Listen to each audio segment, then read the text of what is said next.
Assalomu alaykum quyon ishqibozlari, quyon boqish sirlari kanalini obunachilari. Mana biz fermaga keldik. Bu fermada asosan dekorativniy karlik quyonlar boqiladi. Har xil ranglilari, har xil parodalilari bor bu yerda. Hozircha qisqa video olib ketaman Telegram kanalga. Katta videoni YouTube kanaliga joylab qo'yaman.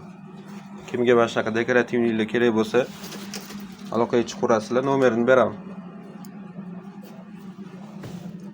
Har xildan bor. Asosan bu yerda Germaniya, Rossiya davlatlaridan kelgan quyonni bolalari ko'paytirishga.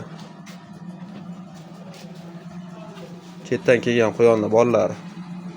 Hammasi dekorativniy, toza parodali, naslli quyonlar.